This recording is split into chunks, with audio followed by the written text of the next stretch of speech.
Hey, hello. It is Josh Bowe from Mavs Moneyball.com and co-host of Pod Maverick. We're here with Pod Maverick After Dark. I'm here with Matt Gilroy, a longtime staffer of Mavs Moneyball, who's been with us for a while. I think this is his first video post-game podcast. So, Matt, thanks for hopping on, man. Of course. Helps them to win.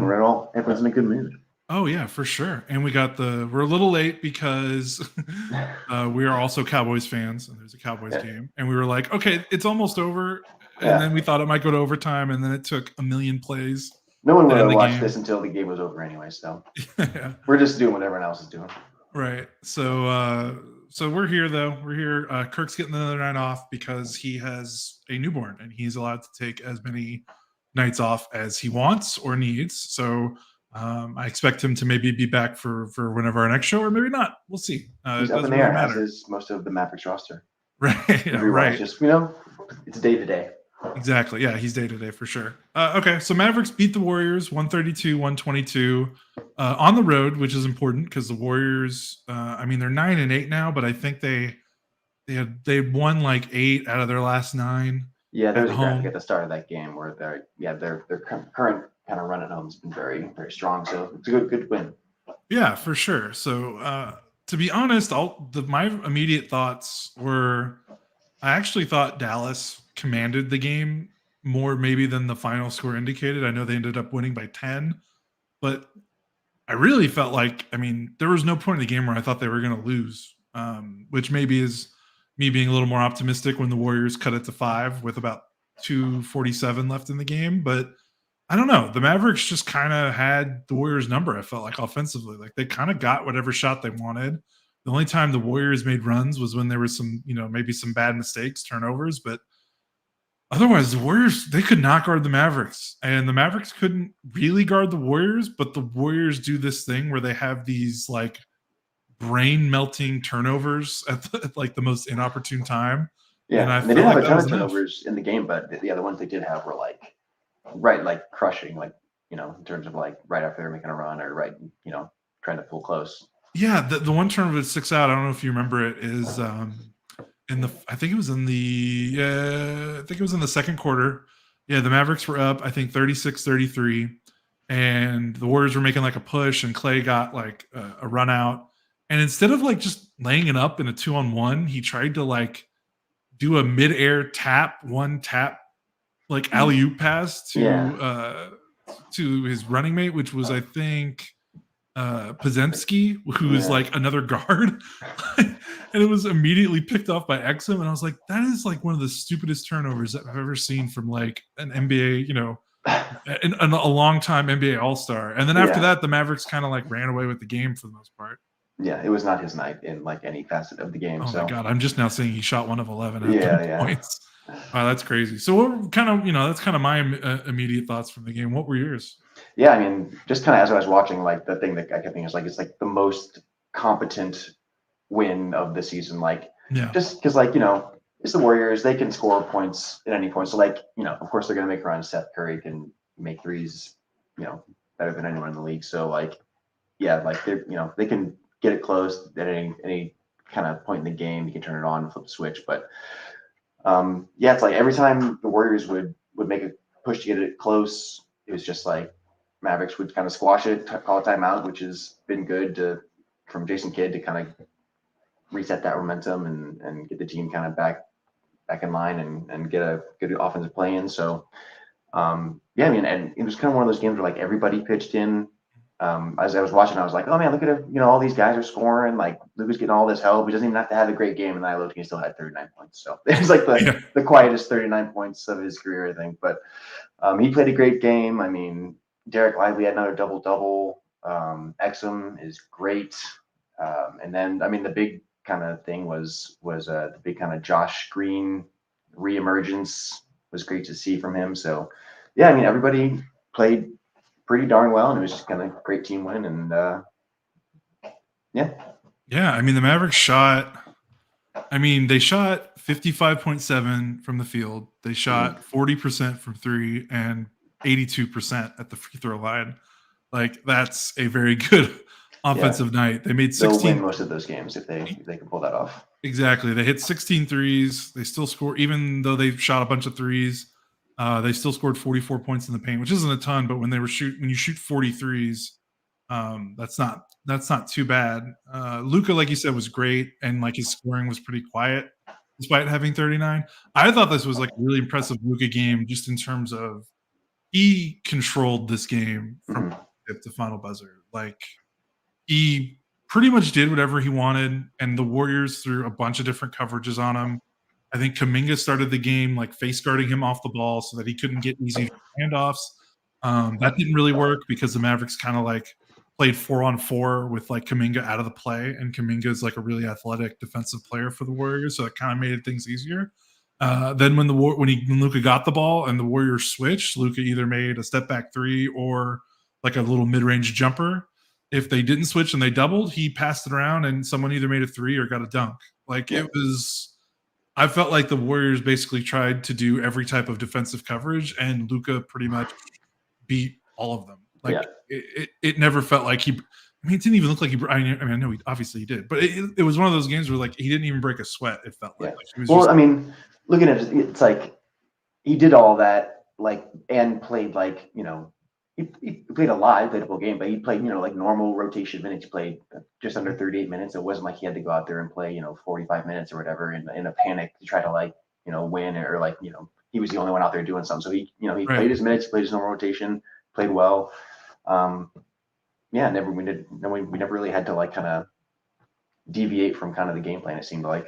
Yeah, and I think the Mavericks, I mean, I don't know if they won all the minutes Luka was on the bench, but they played pretty well with him on the bench. Like, the Warriors didn't go on a ton of huge runs with him on the bench. Grant Williams, like, showing a pulse, 10 points, made all of his shots, made two threes. That certainly helped. And then, like you said, we got to get to Josh Green, who was probably the second most important player of the game. Even though he had 18, Exum had 19, but his scoring was just kind of came out of nowhere. I think he had. Man, I mean, he only made 2 shots in his last 2 games, which were his first 2 games back after like 3 weeks out. Yeah, he scored 4 points total in about 36 minutes of play in the last 2 games. And then he scores 18 in 25 minutes, 6 of 8 from the floor, 3 or 4 from 3. Had a really awesome dunk after a made basket. That was like, where has that been? Like, and like Josh has been struggling. Like, it's not just those 2 games he came back. He hasn't really played all that well this entire season. Defensively, he's shown some drop-offs. He hasn't been as assertive on the offensive end of the floor. He was very aggressive.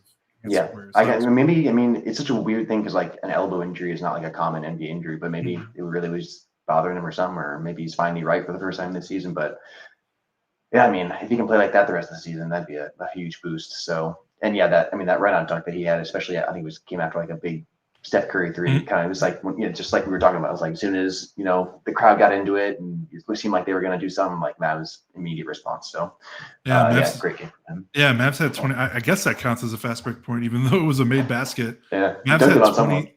Yeah, the Mavs had 23 fast break points, which is, I mean, that's kind of this also like.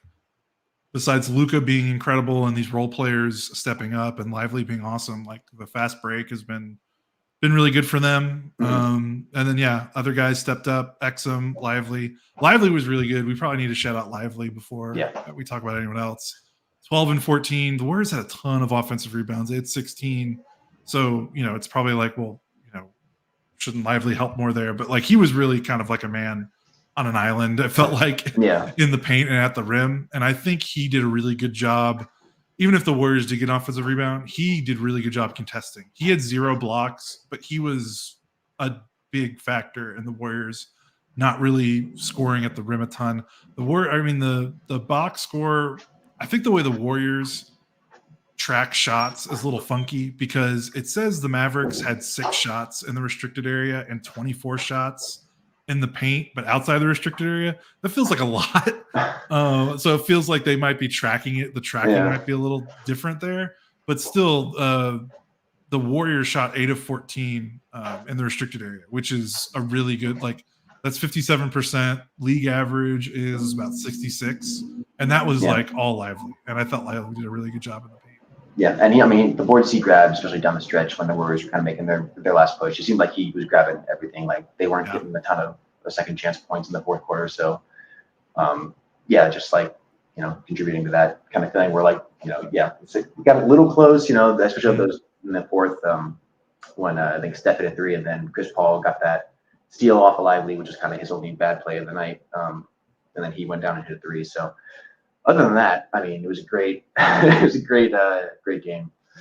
And the other thing from Lively is like, I kept noticing like whenever he catches the ball, kind of like at the free throw line, like when Luka gives it to him, he's so good at either just like if he can turn and make a basket, he's so efficient in the paint, or he'll always just quickly makes the right pass to someone. I think he only had 1 assist, like direct assist tonight, but it seemed like every time he caught it there, either he was scoring with it or he was making the right passes to someone out, and the ball was moving around and someone was going to get a good shot. So I like that decisioning from him as well. Yeah, I think that's got to be. I mean, there are a lot of things that are surprising me about Lively because, like, I'll be honest, I'm not a college tape grinder, and I kind of just rely on what all the other draft experts are saying who watched a lot more of him in high school and college than I did. His ability, like you said, his ability to make those plays when Luka gets doubled in the middle of the floor, whether he's catching at the free throw line or sometimes like he kind of like sags all the way to the rim and Luka will just hit him from the top of the 3-point line to like right in front of the restricted area, and he'll just toss in a little jump hook, which is also like impressive. Like, because I thought he was basically purely like a dunks and layups guy. Like his ability to like catch the ball with a man on his back or on his hip and just turn around and have the touch to score, to finish the play. Like that's impressive. Like his ability to catch the ball near the free throw line and take like one hard power dribble. Like that is stuff that I'm like, I had no idea he could even do that. And he wasn't even doing that like the first 2 weeks of the season. Mm-hmm. And it's just like his progression is just nuts. Like it feels like every game he's like adding something a little bit new to his game, or he's just like improving upon something that maybe didn't work too well the last game. Yeah. Like it's pretty crazy how well he is. Like he made 2 out of his 3 free throws also, which he hasn't been great at the free throw line, which is nice. Like he's just, I don't know. It feels like the sky's the limit with him. And like it seems like there's a lot of like kind of like, especially when he's playing so well early in the season, it's like kind of seems like we're trying to at least a little bit trying to temper expectations about like here's how impactful a rookie can be in his first season and things like that. And here's here's the rookies who have had big roles on playoff teams, and he's playing up to every conceivable expectation anyone could have with him in his rookie year. Yeah, for sure. And I think it also helped, like Looney hasn't been that good for the Warriors this year. He's kind of fallen off. So they start their rookie, their second round rookie, Trace Jackson Davis, who's a pretty good player. Like he played pretty well. He had 17 and 6, but like after Lively had to go against Jared Allen and then Rudy Gobert in back-to-back games, like going against Jackson Davis and Looney, like a diminished Looney, like that must have been nice. He was not getting his ass whipped in the paint consistently as those 2 games because he was just playing against different players, which, hey, you can only play who's in front of you. So it was nice to see him rebound against a team that's not as beefy in the paint as the last 2 teams they played. So that was cool. Especially because I think the Mavs organization has like a collective trauma about Kevon Looney, running all over them in the playoffs. Right. So it's good that they can finally feel like they have a guy who can handle a Kevon Looney playoff. No, that's crazy. Yeah, because it feels like Looney has been like their ghost for like the last 2 years. So that's pretty good. We're about 15 minutes in, so I'm going to take a little moment to remind everyone that's watching the live stream on YouTube to like and subscribe to our channel. We really appreciate it. Kirk does a really good job selling this podcast and promoting it. So I'm trying to do the best I can in his wake.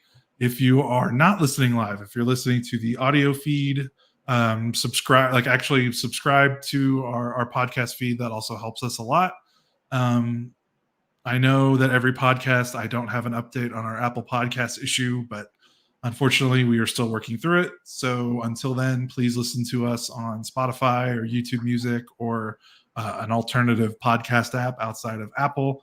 We'll do our best. For those of you on the YouTube live show, we're going to just take a quick pause so that I can sneak in an ad break for our audio only listeners. So audio only people, you'll be hearing an ad break in just a moment. YouTube people, stick around. We'll be right back after this break.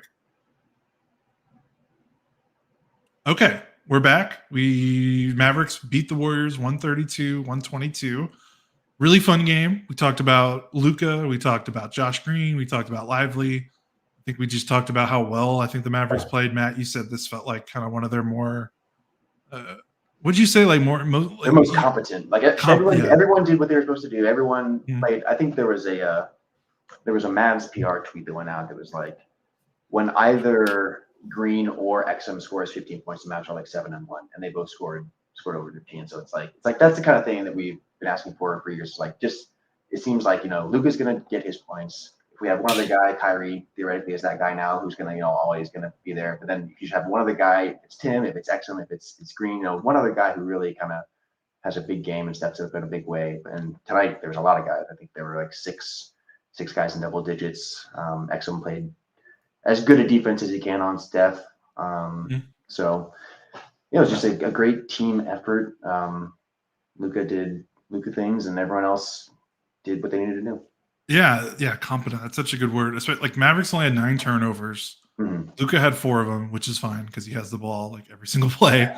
So the fact that no other Maverick had more than 1. So like, considering how much the Warriors tried to get the ball out of Luka's hands, like for the Mavericks in those moments to not toss the ball away, it makes a difference. Like, just being able to get a shot up. Getting a shot up is much better than a turnover. Tim Hardaway Jr. had 5 assists and 0 turnovers, which is pretty awesome. So it just kind of goes to show just how, like, everyone kind of knew what they needed to do. They were all in the right places. No one seemed out of place. Everyone seemed to contribute. Like, Jones had 2 steals, played Steph pretty well. Luka defensively had some good possessions against Steph as well on the defensive end, which is funny. Luka's had a couple. I mean, yeah, he was the first one to say it, but he's had a lot of really strong defensive games. I don't think he had the kind of blocks and steals this game as he had in a couple of the last ones, but yeah, I mean, he's stepping up on defense. I think it's pretty visible to people who are watching, even if he's not stuff in the stats every time. So yeah, he got a steal and a block. So that's he's slowly adding more and more to his season total. But I think he's taken a step up defensively, definitely recently, if not kind of on the year as a whole. And this was I totally agree. I thought this was a really good performance from him on both sides of the ball. Obviously, defensively was interesting. Like, I think Lively was good at the rim. I think there were some good moments against Steph, especially. Steph and Clay combined to go 10 of 36 from the floor. You will probably not. I mean, I want to say you will not see that a lot with the Warriors, but I think Steph has been in a pretty bad shooting slump like the last 4 or 5 games. So those two, and Clay, it's kind of funny to think that like the Warriors would have won this game if it wasn't for Steph and Clay picking it up, because everyone else on the Warriors is playing great. Like I when I'm trolling through Twitter to look for people saying Derek Lively should win Rookie of the Year, I come across people who are sticking up for this. I can't say his name. They said it a couple times. I think it's Podziemski. Yeah, Podziemski. I'll learn it when he makes All-Star. But he's played. That's the first time I really watched a ton of him play, and he got 20 minutes, played really well, hit a lot of big threes. So seems like a good player. Yeah, they got 2 rookies that are really, because Jackson Davis. I mean, he's not a beefy. I don't know how long they can handle him starting as like a center. But he's pretty skilled as well. So they've got 2 skilled. Like it's weird. Like Kuminga played a pretty good game, I thought. Like this Warriors season, I mean, not to talk too much about the Warriors, but it feels like the young guys are kind of doing their part. And it's like the old guard that's kind of letting them down a little bit. Like Mooney hasn't been good. Draymond, before he got suspended, was really erratic. Yeah. Steph has been pretty good all season for the most part, but Clay has looked really bad. So Clay definitely seems like the biggest kind of missing piece of like kind of where their success used to come from. So we'll see. That's crazy. But Mavericks don't care. They will take they will take the win. I think another guy, we didn't really talk too much about Exum. We just kind of mentioned how well he played. Like, it's kind of crazy that him doing, like, he had 19 points and 5 assists, and it felt so normal and natural. And I think the fact that we've reached the place where like Exum scoring 19 is not like the first thing we're talking about. We're like, holy crap, Dante Exum scored 19 points. It's like, no, that's just kind of what he does. Like, the fact that it took a month for that, like, that's just happened over the course of the month, because it's crazy to think October, November, he wasn't even really like part of the regular rotation. Like, he did not play 20 minutes or more in a game until he started his first game on December 6th. I'm looking at his game log. And then from there, he's been dynamite. He's averaging 15. He's basically averaging 15, 5, and 5 for the most part in December, which is nutty, like just absolutely nutty. He's shooting 60% from the floor. The threes, I have to imagine, are going to fall off eventually, but he keeps shooting them so confidently. I don't know when that's going to happen, but like what's not going to end with him is his ability to kind of be that connective piece in terms of moving the ball and like attacking the secondary action when Luka does whatever he does.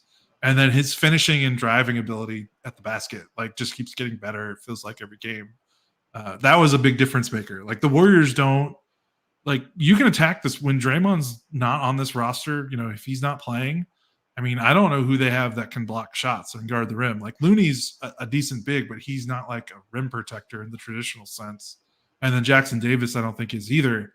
Like, I think they had 3 blocked shots tonight, and none of them came from their bigs. I think Chris Paul got one. Yeah, Paul. Everything he does is annoying to me, so I know. Every time he made a basket, I was like, what the hell? Yeah, Paul had one, Wiggins had one, and Gary Payton had one. The second Gary Payton second. So,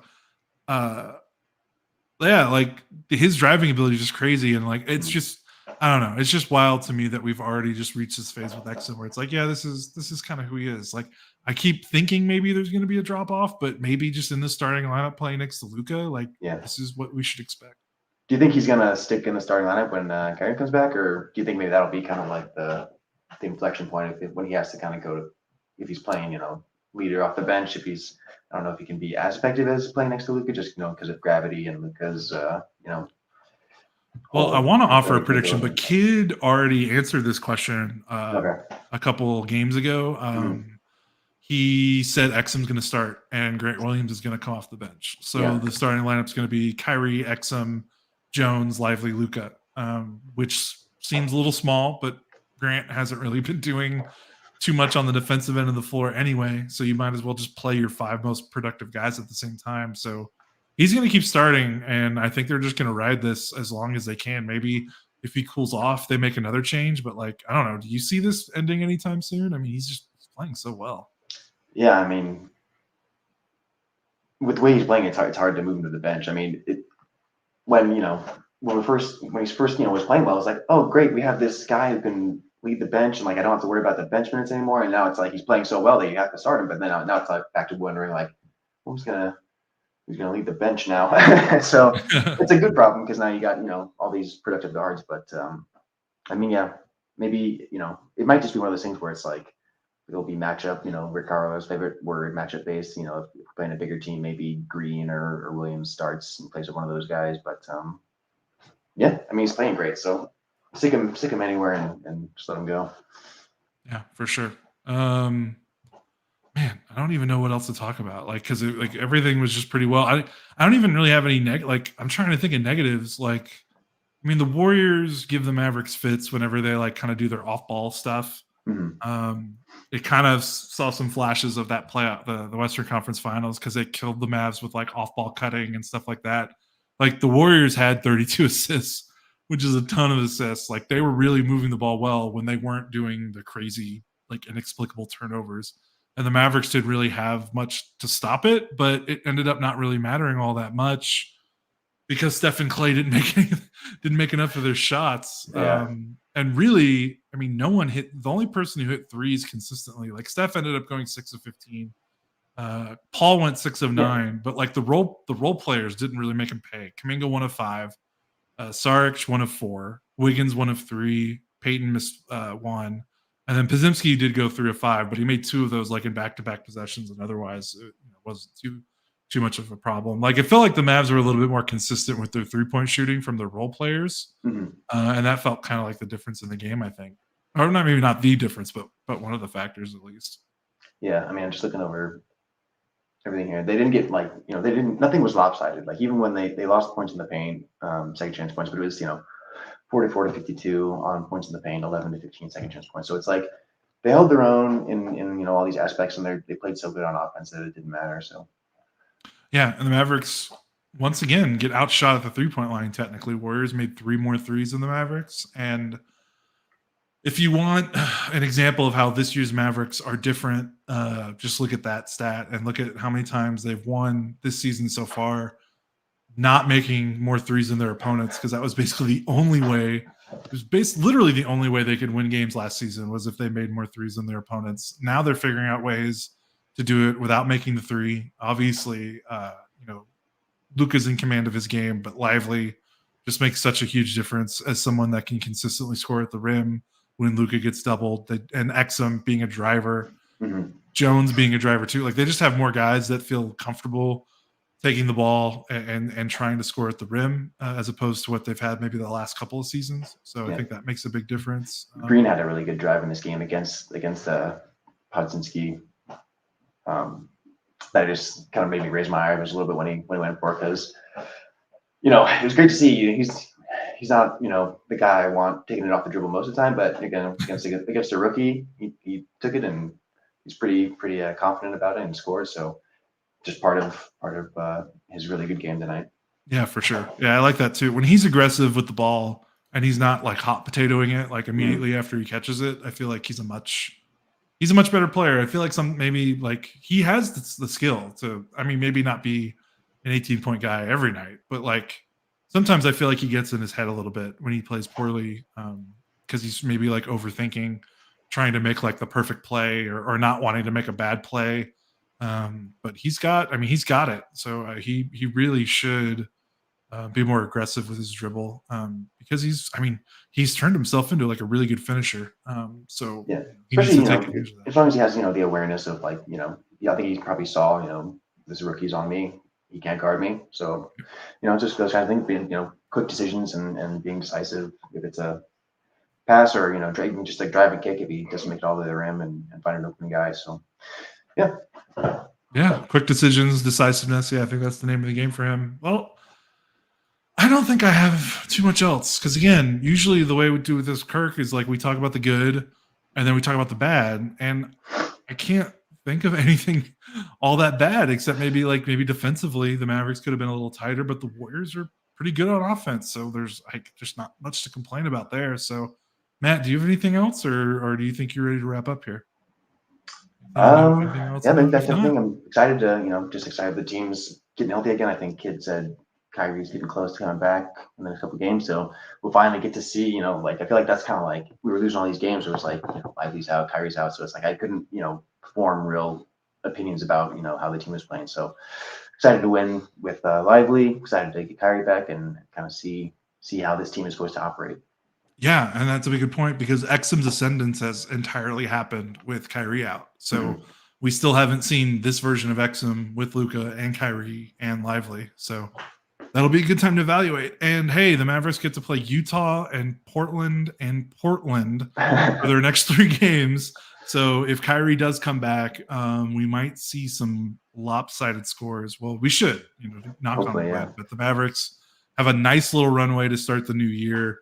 They get to pad their schedule with 3 really those have to be all 3 wins. So hopefully the Mavericks can kind of leave that 2-game losing streak behind them. They get a good win against Golden State, play 3 more against some pretty easy teams, and then the schedule gets a little bit tougher after that, but we'll worry about that later. So I think I'm good. Matt, thanks again for joining me tonight. I really appreciate it. As we are a little like the Mavericks, our roster is a little shorthanded. So some next man up mentality here. Exactly. We appreciate it. We'll talk to you guys later. Cannot guarantee if it'll be me and Kirk, but someone will be here. I mean, it'll be either me or Kirk or someone on staff, but we'll have someone after the Utah game.